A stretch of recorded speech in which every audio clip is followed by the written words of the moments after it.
Voor de kijkers die het nog niet weten, wilt u even uitleggen wat het Kinderkanjerfeest inhoudt? Ja, het Kinderkanjerfeest is een feest voor alle kinderen van de basisschool in Breskens en de dorpen eromheen. En de kinderen worden hier dan tussen 10 en 12 uur 's morgens verblijd en verrast met een heel leuk programma. Zoals zingen, knutselen, spel, toneel hebben we deze dagen. En we doen dat allemaal in deze week rond het thema Samen Sterk. En dit thema hebben we gekozen omdat het gaat over een koning die denkt dat hij heel sterk en machtig is, maar hij is heel bang. En het gaat over een kleine jongen die heel klein is, maar die heel dapper en sterk is. En ze gaan samen iets heel geweldigs doen.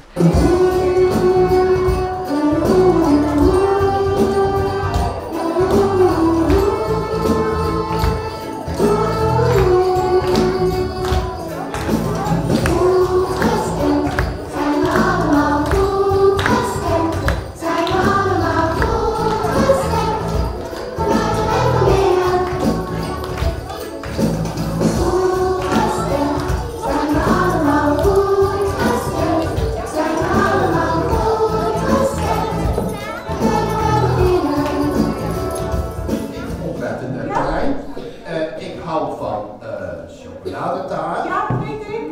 Ik hou van mokkataart. Ja, dat weet ik. En ik hou van appeltaart. Ja, dat weet ik. En ik hou ook van chips Ja, trouwens. maar je mag maar één stuk gaan. En ook ja. Laat het maar aan mij over. Kinderen, wij gaan er weer eens vandoor. En gelukkig met Carlos kan het weer een stukje beter, hè? Ja, En dat zullen jullie wel zien. En weet je, morgen zien jullie mij terug met een gewaarlezen voor mijn verjaardag. Doei! Doei! Dag. En zorg dat je er morgen bij bent. Hè. Als er 's nachts een wolf of een leeuw komt, dan moet David die leeuw doodmaken. En dat doet hij met een steen en een stuk touw. En dan slingert hij zo'n steen naar die leeuw. En hij heeft al een leeuw gedood in het meer. En die schapen, die zijn zo fijn en lief. Daar houdt David zoveel van, dat hij zijn leven bijna zou willen geven voor die schapen. Hij is gewoon niet bang voor de wolven en de leeuwen. En David heeft een vader en een heleboel grote broers. En hij is de jongste, de kleinste van de hele familie.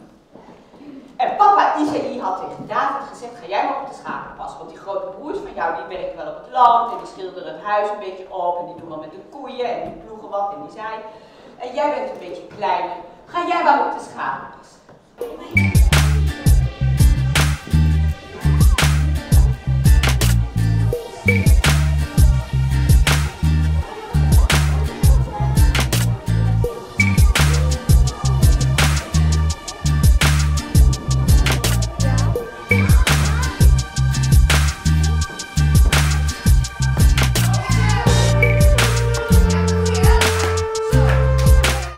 En wat vond je van het Kinderkanjerfeest?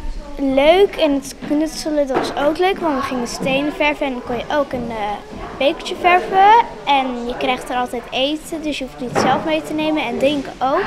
De liedjes zijn ook altijd gezellig en het is ook gezellig dat je met zo'n hele grote groep zit.